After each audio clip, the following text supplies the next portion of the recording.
Noi non diciamo mai perdere, diciamo arrivare. Marta Torre, direttrice artistica del Teatro Pirandello, stasera si avvia la nuova stagione. Che cosa dobbiamo aspettarci da questa stagione?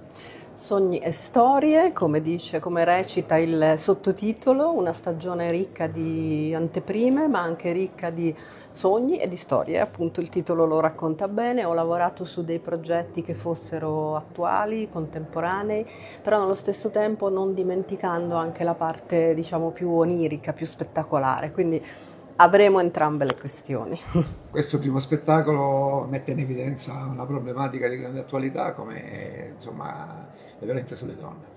Sì, lo fa con un linguaggio molto particolare, è uno spettacolo che ha girato il mondo di Susie Miller, con una regia molto fresca, molto leggera paradossalmente per un tema così potente e quindi in qualche modo ci fa capire quanto la giustizia poi sia, come dire, l'ago della bilancia nei confronti del consenso, che è la cosa più importante nei confronti della violenza sulle donne.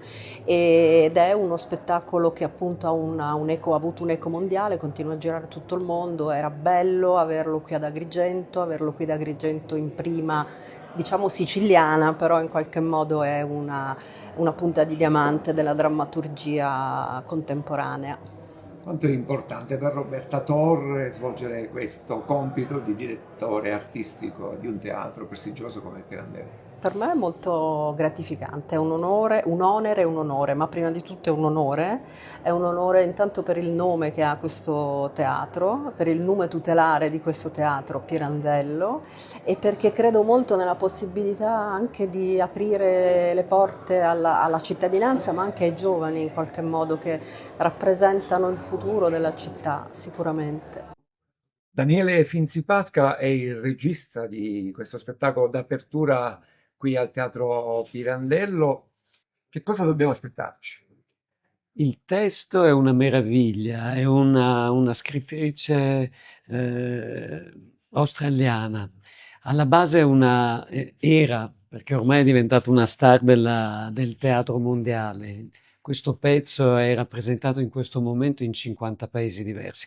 Però lei alla base era un'avvocatessa, conosce bene la struttura del dibattito in sede processuale e sviluppa una drammaturgia che racconta come per una donna vittima di uno stupro sia complesso, difficile, invero probabilmente molto quasi impossibile riuscire a ottenere giustizia, normalmente perché la struttura del dibattimento impedisce proprio di poter portare delle prove inequivocabili di un fatto accaduto.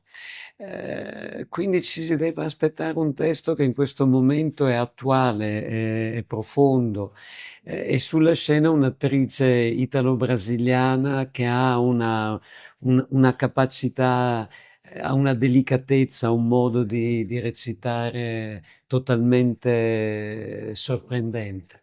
Quanto l'attualità si mischia a questo testo teatrale?